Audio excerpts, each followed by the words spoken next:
Hello, Mike Ako.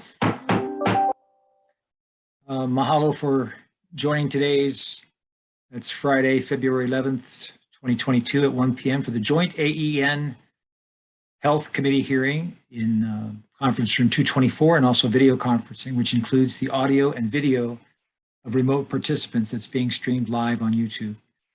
You'll find the links to viewing options for all Senate meetings on the live and on-demand video page of the legislature's website at capitol.hawaii.gov.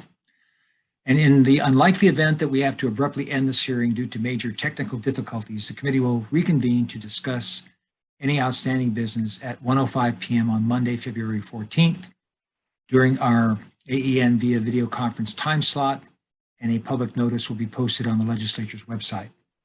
So for testifiers, all testifier audio will be muted and video disabled until shortly before it's your turn to testify. And because of our 90-minute time limit for each of the AEN hearings, there will be a 2-minute time limit for all testifiers, and we'll have a virtual countdown timer on the Zoom screen. So please be aware of the timer.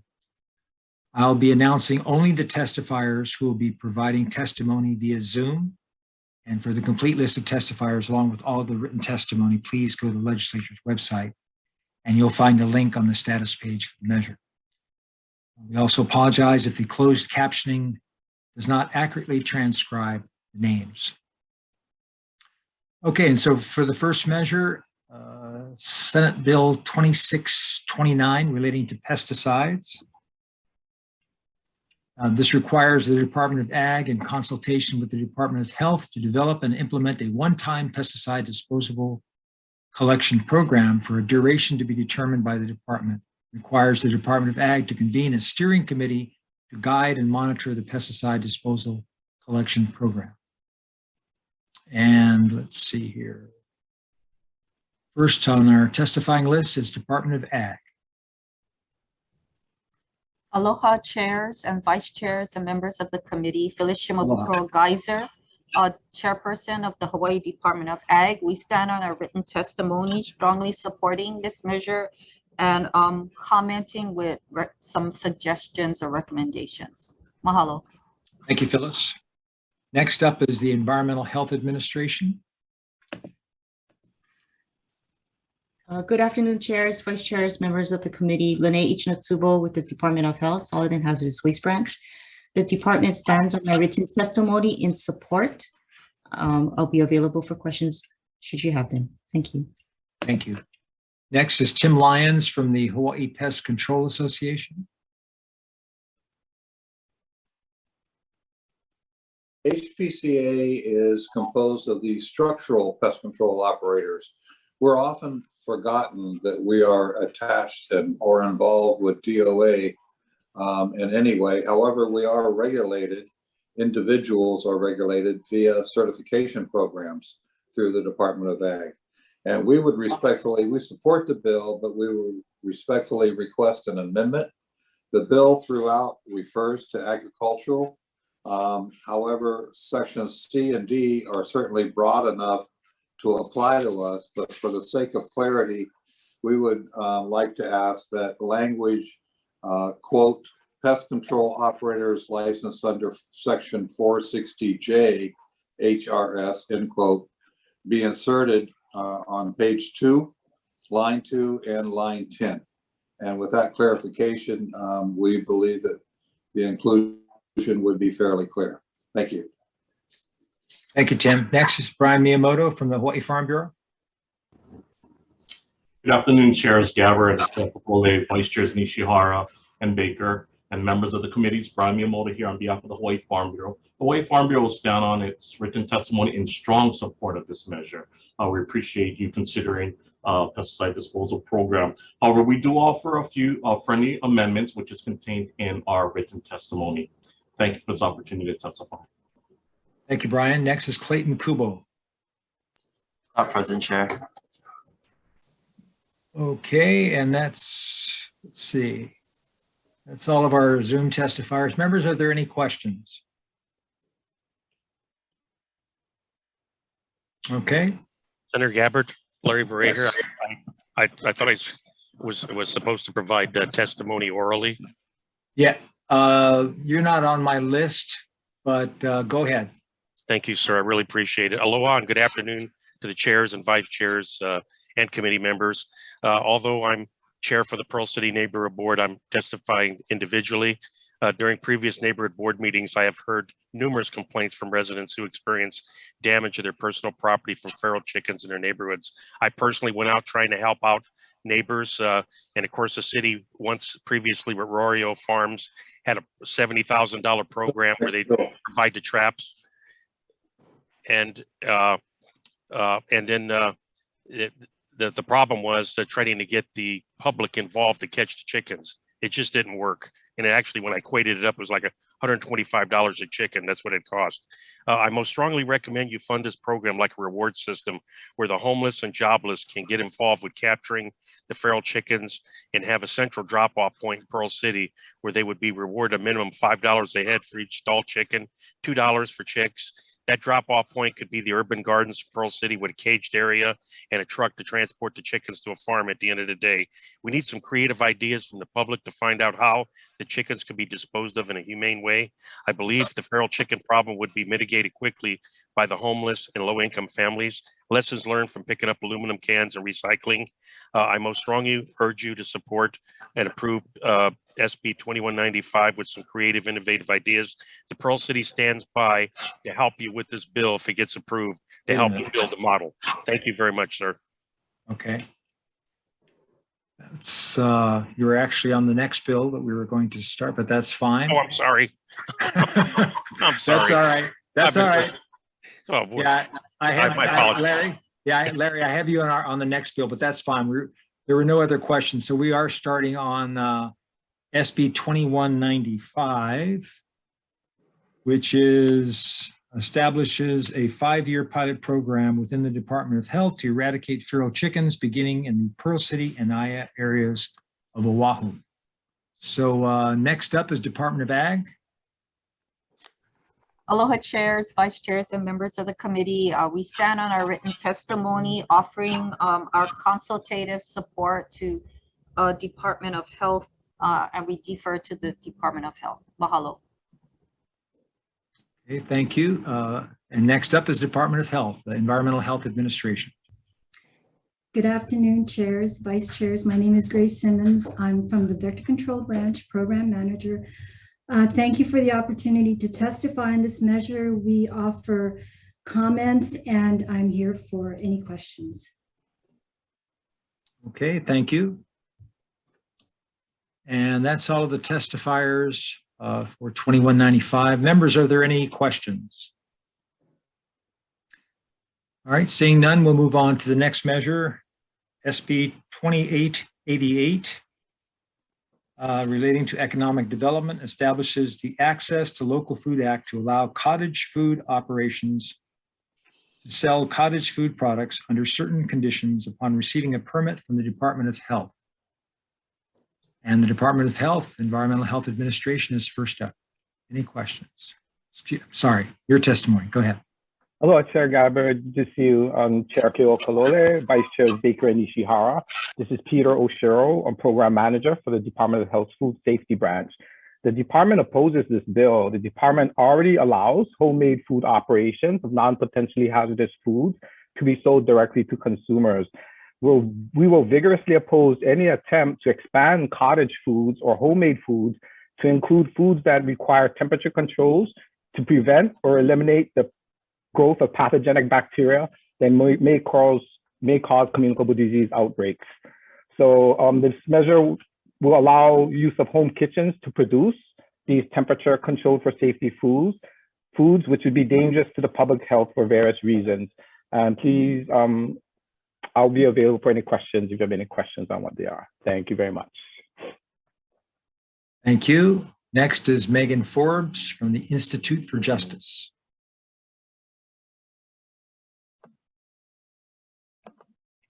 Aloha, Mr. Chair and members of the committee. Thank you for the opportunity to testify in support of the bill today. My name is Megan Forbes. I'm an attorney at the Institute for Justice. We're a nonprofit organization that has helped cottage food producers across the country reform restrictive laws that prevent them from earning a living. We support this bill because it will greatly expand economic opportunities in the state and access to locally made food. Cottage food businesses are a way for people with big dreams but little capital to start small in their homes without having to spend thousands of dollars on commercial kitchen space. And nearly every state across the country recognizes this business model and sees value in this business model, but the current regulatory approach is pushing this model out of reach for many in the state. At the Institute for Justice, we've studied the effects of cottage food businesses on local economies, and we've researched food safety. We have also reviewed CDC data and followed up with health departments in states that have expanded their cottage food laws in ways that are very similar to what this bill proposes. Our research confirms that cottage food is inherently safe for producers and consumers.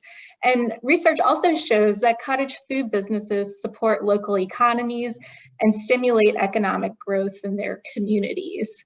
This bill brings much needed reform. There are 5 states that have enacted very similar laws to what this bill proposes: Montana, North Dakota, Oklahoma, Utah, and Wyoming. Wyoming's law allows the greatest sale of cottage food, including potentially hazardous food, and it has allowed this food for nearly 7 years now. And there are no outbreaks of foodborne illness that have been reported in that state. The state has also received national recognition for its approach to safely expanding both opportunities for cottage food producers and access to local food. Sorry, I have to cut you off, Megan. Thank you very much for your time. Thank you. Aloha. Next is Jane Tai from the Hawaii Master Food Preservers. I'm actually here on behalf of Ken Love as well, who's the president of Hawaii Master Food Preservers. He's currently off island and representing the Department of Agriculture in Dubai. So we support the Hawaii Master Food Preservers supports this bill because it would open up an incredible revenue avenue for many people who are, many vendors who are challenged now to just sell direct to consumers. I understand what Mr. Oshiro has raised in terms of time and temperature control under the Department of Health.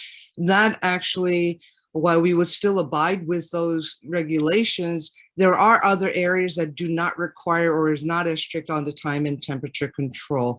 So that is what we're really looking at, is to expand the current list for even direct sales, but for example, pickles and fermentation or fermented products to be sold direct to consumers. That was one example. Another is for those of us who fall under the current laws of direct to consumer and being non-potentially hazardous, being able to sell that not only direct, but retail through mail or the internet.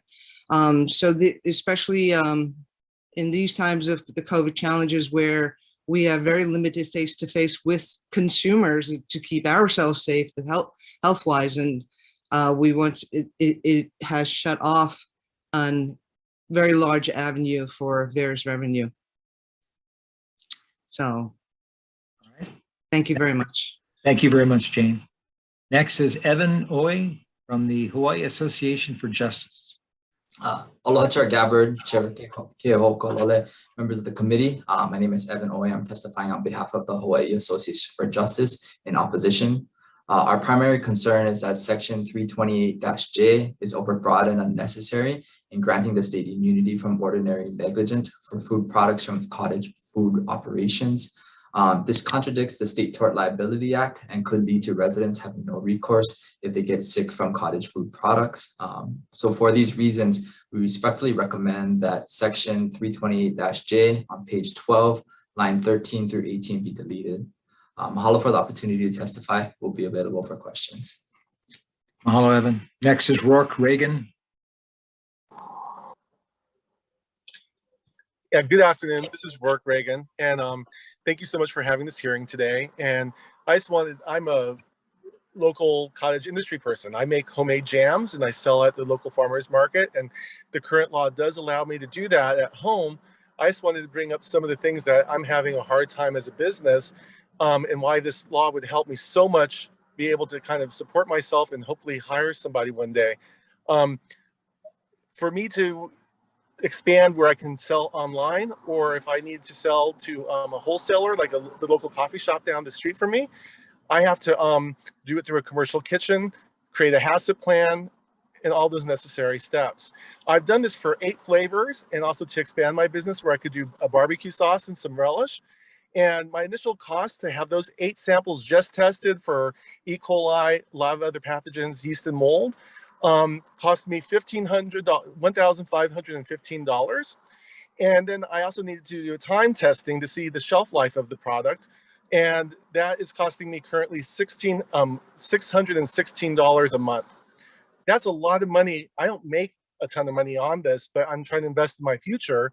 And when I look at a bill like this, I wouldn't have to pump. I have over 27 flavors. I can't afford to do that kind of cost all the time.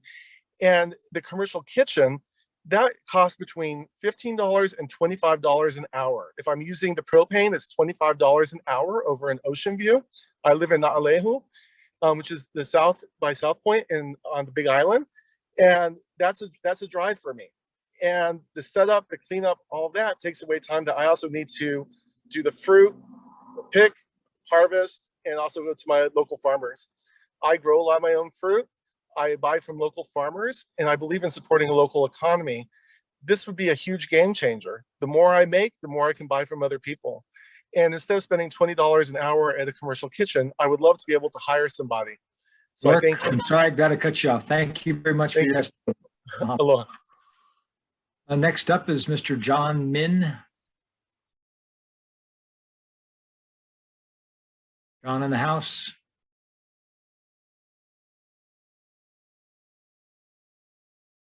He's present, Chair, but he's not coming. Maybe he's okay. So members, any questions?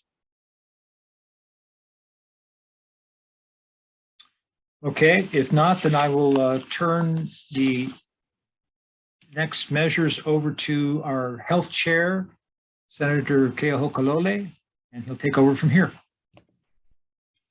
Thank you, Chair. The next measure is SB 2407 relating to underground storage tanks. This bill requires permit applicants to submit contingency plans for worst case scenarios and requires a public hearing to be held to permit approval. First up, we have the Department of Health with comments. Chairs, Vice Chairs, Lyons Ichinotsubo, Department of Health, Solid and Hazardous Waste Branch. I stand on the department's written testimony, providing comments and amendments. Thank you. Thank you very much. Department of Transportation with comments. Yes, Mr. Chairman, Patrick McCain, Department of Transportation, will stand on our written testimony. Thank you very much, sir. Thank you. Susan Nicola Davis. If I got that wrong, please correct me. You're good. I was practicing your name all morning too.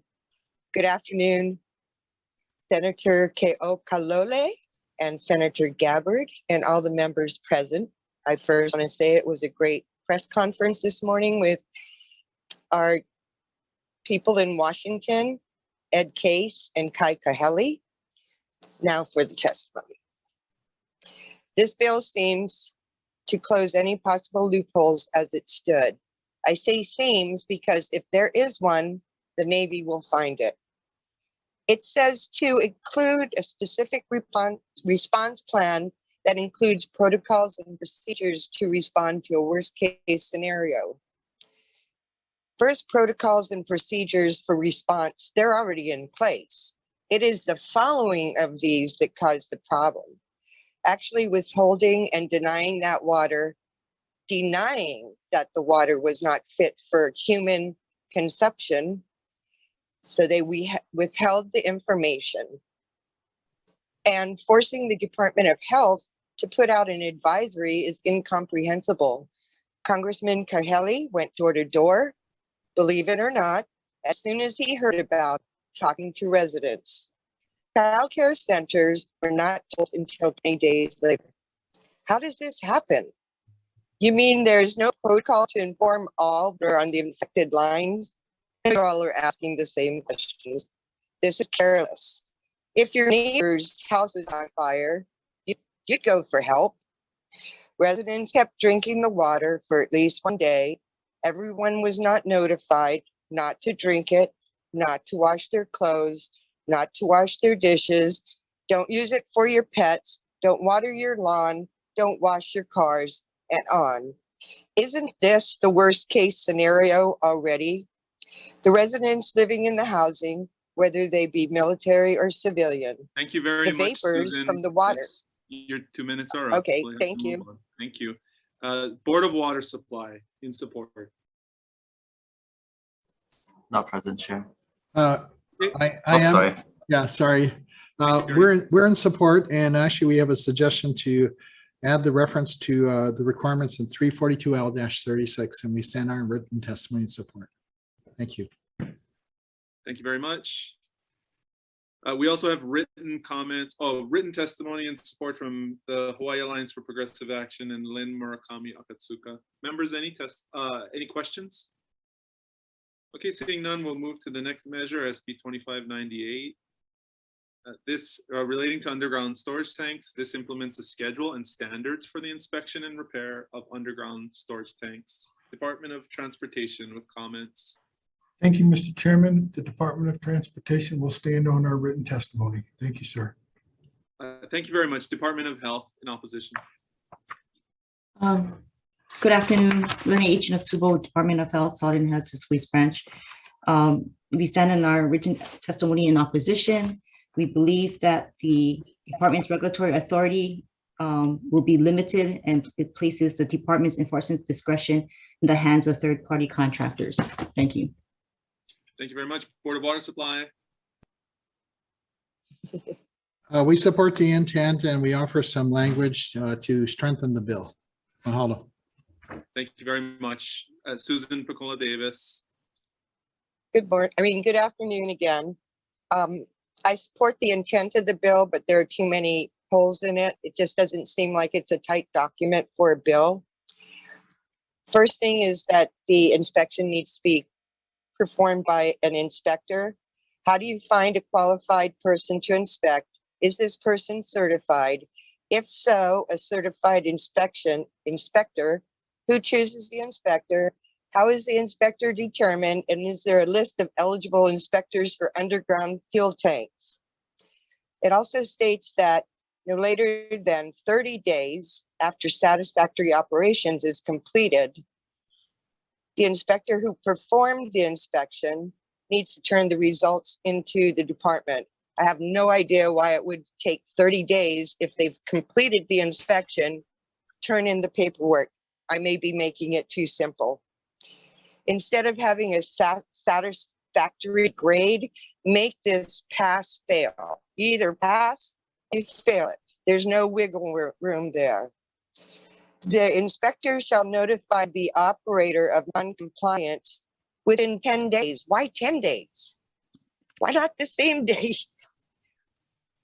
I just don't get this, and I'm not trying to make light of the issue, okay? I just don't want this to happen again.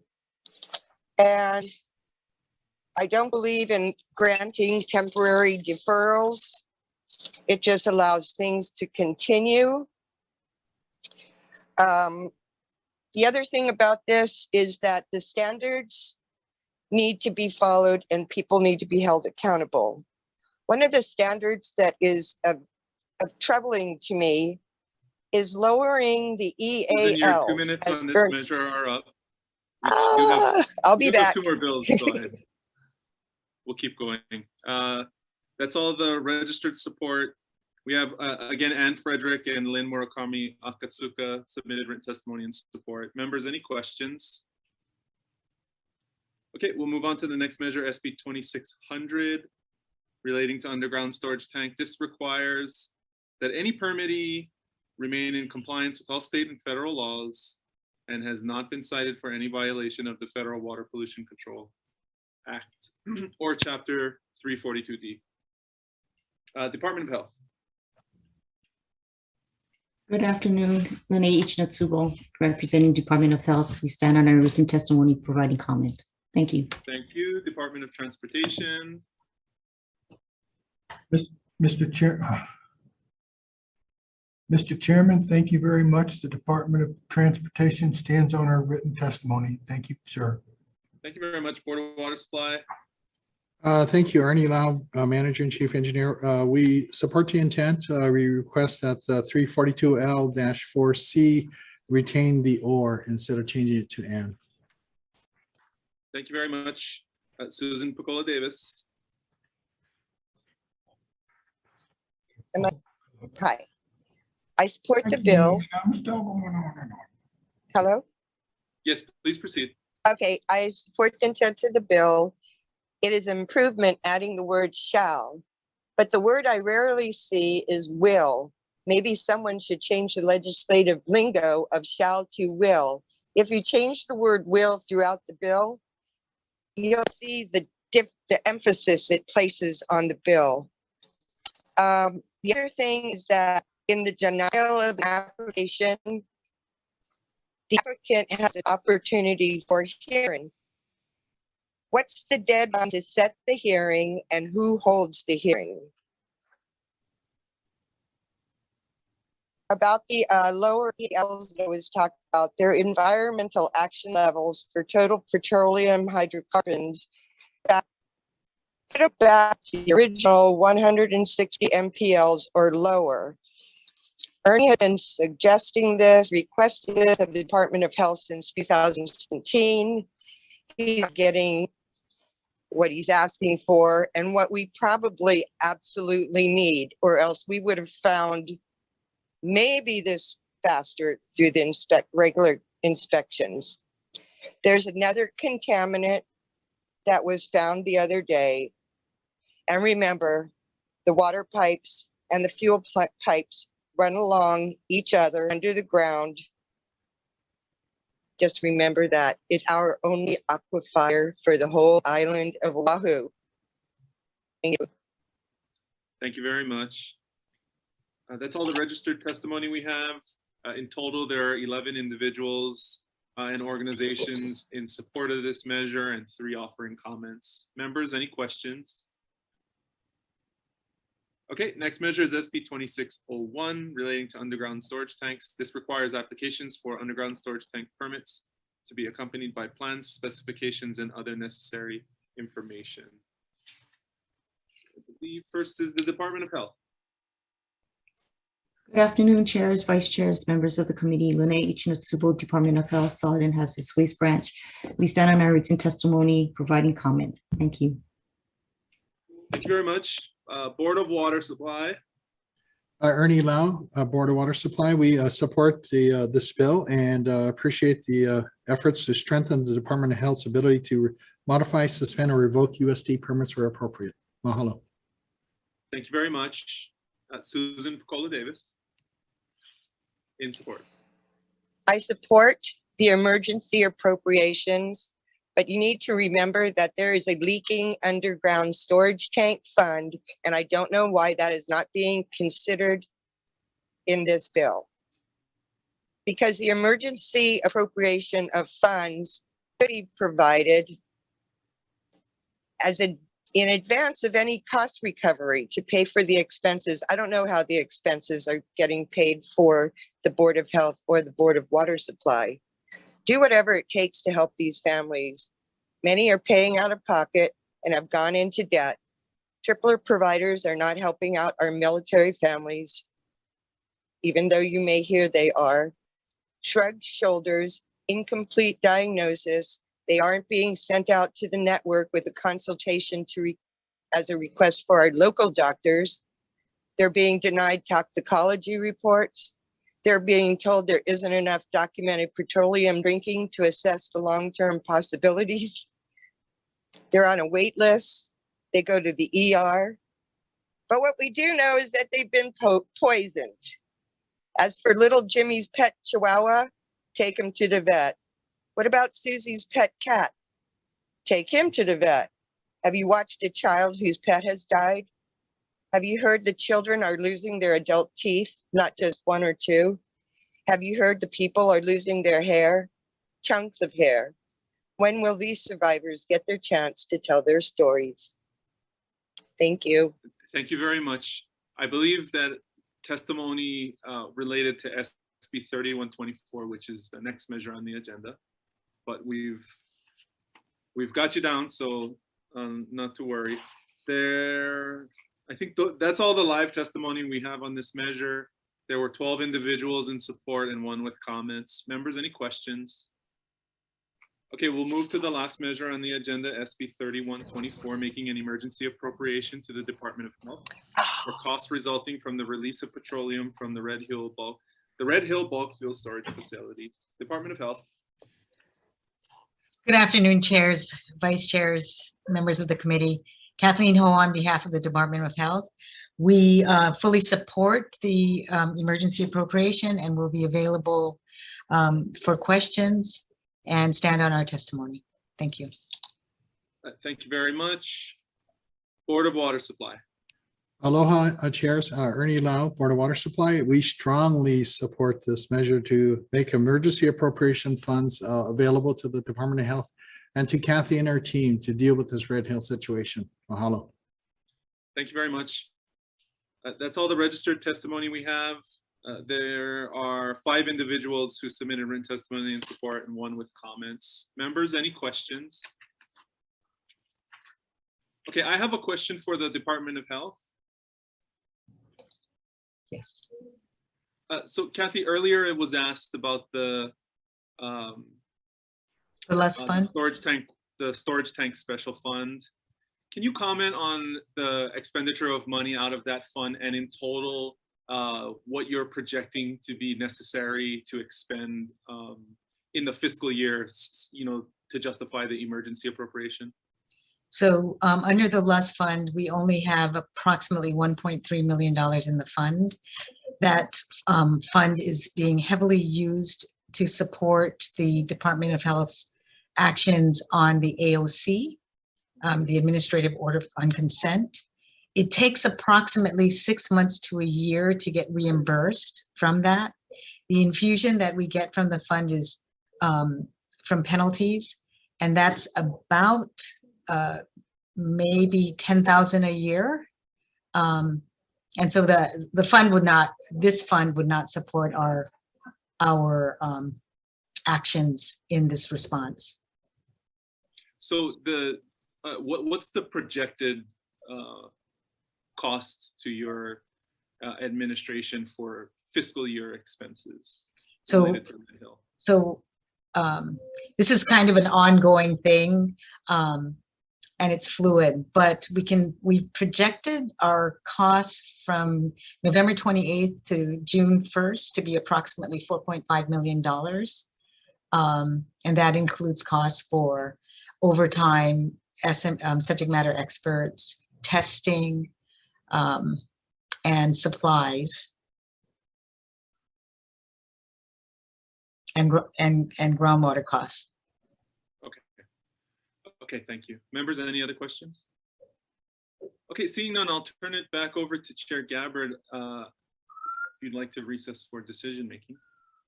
Yes, let's see here. So yes, IT, if you could, I'll take a recess for decision making, and IT, if you can get us into the workout room. Thank you.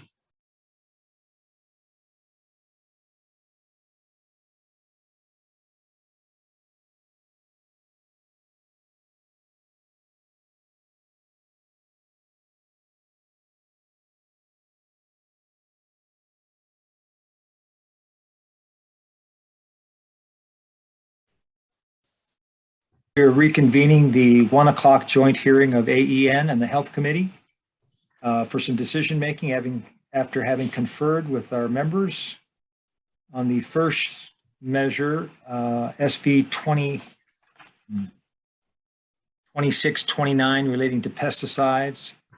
On this measure, as far as AEN, we need some more time as we're talking with the various stakeholders. So we're going to do decision making on this one on Monday, February 14th at 2 p.m. in room 224 and also video conferenced.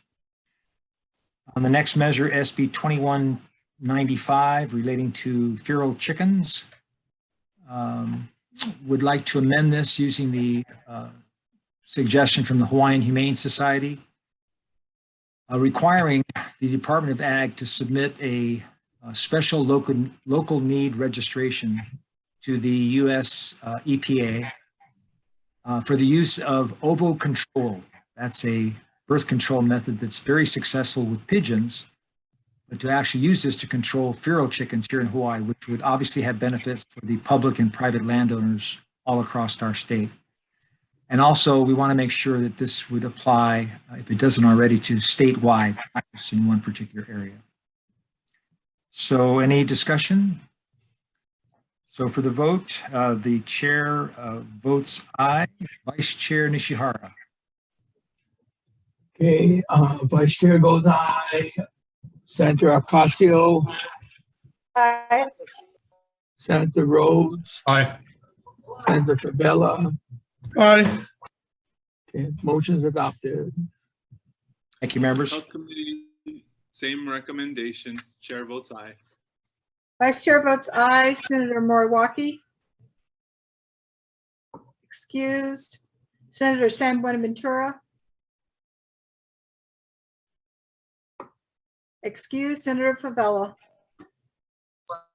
Aye. Chair recommendations adopted. Thank you. And then the next measure is Senate Bill 2888 relating to economic development, having to do with cottage food industry here. Having conferred, I'd like to pass this out with amendments and just effect the date so we can continue the conversation. I see that it goes to CPN next. So any discussion? Okay, chair votes aye. Vice Chair Nishihara. Okay, on Senate Bill 2888, Chair goes aye, Vice Chair goes aye, Senator Ocasio. Aye. Senator Rhodes. Reservations. Reservations. Senator Favela. Aye. Okay. Okay. Oh, correction. That's okay. Okay. Motion's adopted. Thank you, members. Health Committee, same recommendation. Chair votes aye. I want to be clear on the recommendation, pass with amendments or pass unamended? Pass with amendments with defecting the date to January 2050. Yeah. Okay, got it. Thank you. I'm sorry, Chair. Chair votes aye. Yes. Vice Chair votes aye. Senator Moriwaki is excused. Senator San Buenaventura is excused. Senator Favela. Aye. Thank you. Chair, your recommendations adopted. Thank you. So we'll move now to the health lead bills on this agenda. The first measure, SB 2407, relating to underground storage tanks. I'm going to recommend that we move this measure with amendments, accepting the Board of Water Supplies amendment, referencing the statutory provisions, and accepting the Department of Health suggested offered amendment limiting the provisions of this bill to storage tanks over 100,000 gallons in size. Any discussion? I'm sorry, Chair. Do you have a volume that you can turn up a little? Or I'm having a hard time hearing you. Can move my Thank face you. closer. Is that better? That's a little better, thanks. Okay, so I'm recommending that we move this measure with the offered Board of Water Supply amendments and the offered Department of Health amendments, which basically limit the provisions to apply to tanks over 100,000 gallons. Okay, any other discussion? Seeing none, Vice Chair, SB 2407, passing with amendments. Chair votes aye. Vice Chair votes aye. Moriwaki and San Buenaventura are excused. Senator Favela.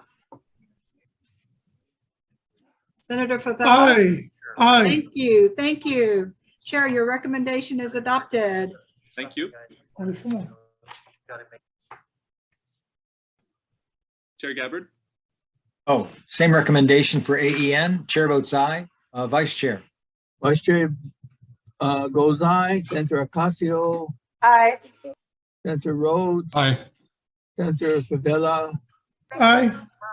Motion's adopted. Thank you, members. Thank you very much. The next measure, SB 2598, relating to underground storage tanks. The recommendation is to again, accept the offered Board of Water Supply amendments that tighten the inspection standards in the bill. Also to promote discussion, we're going to defect the effective date on this measure to January 1, 2050, and there are also some technical amendments. Any discussion? Okay, Vice Chair, SB 2598 passing with amendments. Chair votes aye. Vice Chair votes aye. Senator Favela. Senator Favela. Sorry, aye. Thank you. We have Moriwaki and San Buenaventura excused. Chair, your recommendations adopted. Thank you. Recommendation for AEN, chair votes aye. Vice Chair. Vice Chair goes aye. Senator Ocasio. Senator Ocasio. Aye. Senator Rhodes. Aye. Senator Favela. Aye. Okay, motion's adopted. Thank you very much. Next measure, SB 2600, the third of the storage tank bills. The joint committees passed out SB 2172 2 weeks ago. There are some defects in that bill, and this bill is substantially similar. So what I'm going to recommend is that we remove the contents of this bill and instead insert section 2 subsections A and B of SB 2172 SD1 with the following changes. We're going to remove the definition of underground fuel storage tanks in subsection C and change the statutory reference in subsection B from HRS 342E to HRS 340E. So this is the Red Hill shutdown bill. This is a cleaner bill. It has a more appropriate title.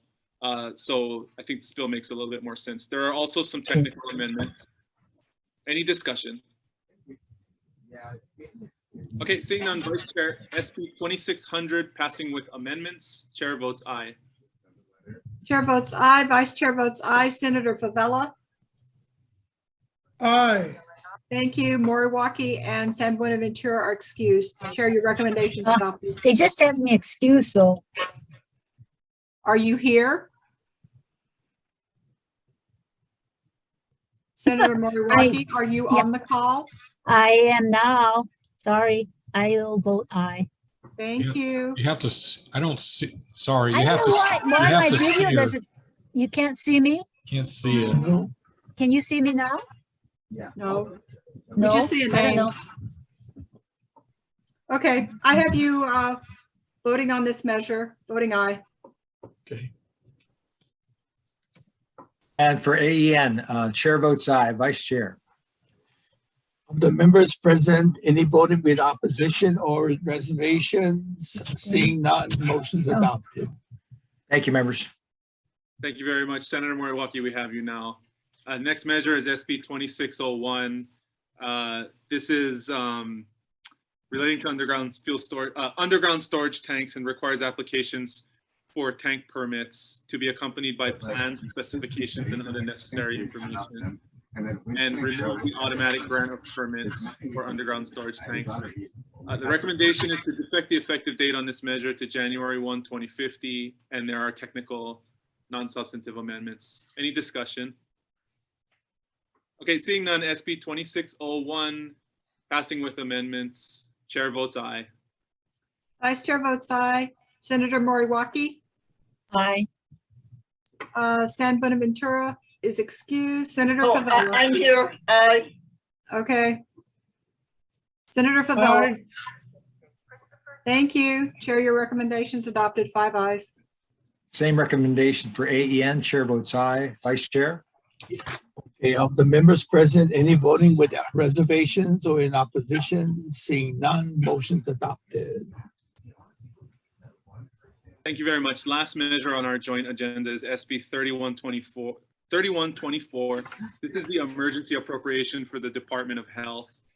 There are some technical non-substantive amendments, and I'm also going to ask that the amounts projected by the Department of Health be entered into the committee report. Any discussion? Okay, seeing none, SB 3124 passing with amendments. Chair votes aye. Vice Chair votes aye. Senator Moriwaki, Aye. Senator San Buenaventura, Aye. Senator Favela. Aye. Thank you. Chair, your recommendations adopted, 5 ayes. Thank you to our colleagues from the AEN committee. Wait a minute, let me take the vote. Oh, sorry. Same recommendation for AEN. Chair votes aye. Vice Chair Nishihara. The members present, any voting with reservations or in opposition? Seeing none, motion's adopted. Thank you, members. Okay, thank you very much. Hello, Chair. Chair Gabbard, if it's okay with you, I'm going to adjourn this measure. Right. And we're going to, let me see. Kyla, are we on this Zoom or are we on a different one for our health agenda? We're on this Zoom, Senator. Okay. So I'm going to open the 1:10 p.m. Friday, February 11th decision-making agenda on SB 2592. This is for the Health Committee. This was a measure that was heard, I believe, on the 7th, relating to health, defines clinical laboratory director to include certain physicians, licensed clinical laboratory scientists, and pharmacists in charge of pharmacies. The recommendation is going to be to make some amendments. Starting in section 2 of the bill, subsection 2B, we're going to replace references of to pharmacists in charge with just pharmacists. And on page 7, we're going to strike paragraph B, subsection II. We're also going to defect the effective date to January 1, 2050. Members, any discussion? Okay, seeing none, we'll go to the vote. Vice Chair, SB 2592, passing with amendment. Chair votes aye. Vice Chair votes aye. Of the other members on the call, any objections or reservations? Hearing none, 5 ayes. Thank you very much. So we'll adjourn this 1:10 p.m. agenda. Open our 1:30 agenda. We'll do the decision-making agenda first. This is the Friday, February 11th, 1:30 p.m. A decision-making agenda on 4 measures that were heard on the 9th that we just need to vote on. So the first measure is SB 2282 relating to abortion care. This clarifies that access to abortion care is inclusive of all pregnant people in the state. Recommendation is to pass this measure out with technical amendments. Any discussion? Okay, seeing none, Vice Chair, SB 2282, passing with amendments, Chair votes aye. Chair votes aye. Senator Baker votes aye. Of the other 3 members on the call, any reservations or no votes? No. Okay, Senator Favela, a no vote. Moriwaki and San Buenaventura, you both ayes? Yes. Got it. Thank you. Chair, your recommendation is adopted. Thank you very much. Next measure is SB 2913 relating to accessibility. Recommendation is to defect the effective date on this measure to January 1, 2050. There are also some technical non-substantive amendments. Any discussion? Okay, seeing none, Vice Chair, SB 2913, passing with amendments. Chair votes aye. Vice Chair votes aye. Of the other members on the call, any objections or reservations? Hearing none. 5 ayes. Measures adopted. Thank you very much. Next measure is SB 2954 relating to feminine hygiene products. The recommendation is to accept the Department of Taxation requested amendment and change the effective date of this measure to January 1, 2023. Any discussion? Okay, seeing none, Vice Chair, SB 2954, passing with amendments, Chair votes aye. Vice Chair votes aye. Of the other 3 members on the call, any objections or reservations? Hearing none, aye votes for all. Chair, your recommendation is adopted. Thank you very much. The last measure on this decision-making agenda is SB 31 relating to psilocybin. The recommendation on this measure is to add a provision that was a friendly amendment from the Department of Health adding a provision that no member of the working group shall be made subject to Chapter 84 because of that member's participation in the working group. And we're also going to defect the effective date of this measure to January 1, 2050. Any discussion? Okay, seeing none, Vice Chair, SB 3160 passing with amendments. Chair votes aye. Vice Chair votes aye. Of the other three members on the call, any objections or reservations? Reservations. Reservations for Senator Favela, thank you. Chair, your recommendation is adopted. 4 ayes, 1 with reservations, measures adopted. Thank you very much. So we'll adjourn this 1:30 p.m. decision-making agenda, and we'll open our 1:30 p.m. Continuation agenda, I guess we can call it. These were the two measures on that Wednesday agenda that we ran out of time on. So we'll be taking testimony on them. The first is SB 3356 relating to cannabis. This authorizes the Department of Health to approve in-vehicle receipt of medical cannabis and medical cannabis products on or near the premises of dispensaries under certain conditions. First up, we have the Department of Health in support.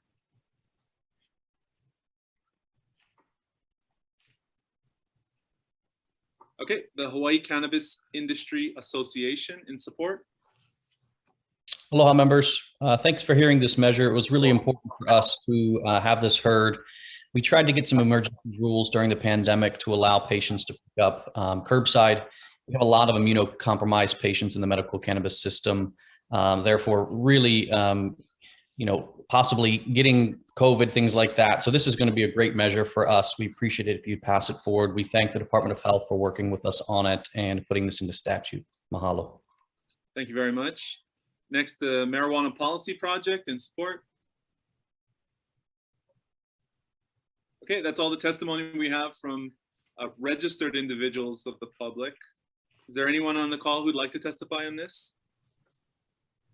Okay, I'd like to note the supporting testimony from Maui Grown Therapies, Samuel Mitchell, and testimony in opposition from Mary Whispering Wind. Members, any questions? Okay, we'll move to the last measure, SB 760, relating to medical devices. This creates the Medical Device Right to Repair Act. It requires manufacturers of powered medical equipment to make parts, equipment, tools, and documentation available to independent repair providers and purchasers of such equipment. First up, we have the Advanced Medical Technology Association in opposition. Mahalo, Mr. Chair, members of the committee. My name is Bobby Patrick, and today I'm testifying on behalf of both AdvaMed and MITA, and I'll briefly expand on our written testimony. Together, we represent manufacturers of medical devices, diagnostic products, and health information systems that are transforming healthcare. We're proud to employ more than 600 Hawaiians and contribute more than $150 million annually to the state's economy. Patient safety is at the heart of everything we do, and it is for this reason that we speak today in respectful opposition of Senate Bill 760. This bill would compromise patient safety through requiring OEMs to share repair and design information with third-party servicing entities that have not received appropriate training for the sophistication of the technology, nor require compliance with FDA regulations or reporting of adverse events. Our members provide extensive training for their employees and typically make this training available to customers and other third-party servicing entities as part of our coordinated repair strategy. The extensive number of available authorized technicians has helped to prevent any credible reports of repair delays, even during the throes of the pandemic, and ensured patients remain safe during the use of these complex medical technologies. Within Hawaii, we know our service technicians can reach most customers within 30 minutes and others located further away in other islands within 2 hours. OEMs are required to adhere to federally mandated regulations designed to ensure patient safety remains a primary concern. These extend to anyone authorized to repair covered medical technology and require reporting of any malfunctions or defects associated with the service device. Similar requirements are not placed on unauthorized third-party servicers. Additionally, there is no reliable mechanism for OEMs to know how many product failures are due to inadequate unauthorized servicing. Of note, FDA issued a report documenting more than 4,300 adverse events, including 294 serious injuries and 40 deaths likely due to unauthorized servicers.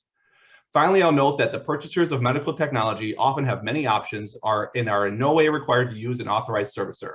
However, the fact remains that regarding complex medical technology, authorized servicers provide fast, excellent, and high-quality service and repair. For these reasons, please defer Senate Bill 760. Thank you. Thank you, Mr. Patrick. Is there anyone else on the call who'd like to testify on this measure? Okay, I'd like to note the Medical Imaging and Technology Alliance in opposition, Philips in opposition, and Siemens Company in opposition. Deborah Namad in support. Members, any questions for Mr. Patrick? Okay, I'm prepared to vote on these. Do we need to recess to discuss the items? No, okay, let's move right into decision making. The first measure, SB 3356, related to cannabis. I'm going to recommend that we accept the suggested amendments from the Department of Health. And instead of codifying this, we authorize the Department of Health to adopt a policy to allow this to take place. There are also some technical amendments. Any discussion? Okay, seeing none, Vice Chair, SB 3356, passing with amendments. Chair votes aye. Vice Chair votes aye. Senator Moriwaki, Aye. Senator San Buenaventura, Aye. Senator Favela. Aye. Chair, your recommendation's adopted. Thank you very much. And for the last measure, seeing as how the majority of the testimony on this measure was in opposition, I'm going to recommend that we defer it. Any discussion? Okay, on that note, thank you very much, members. Have a good weekend. We'll see you on Monday. We're adjourned.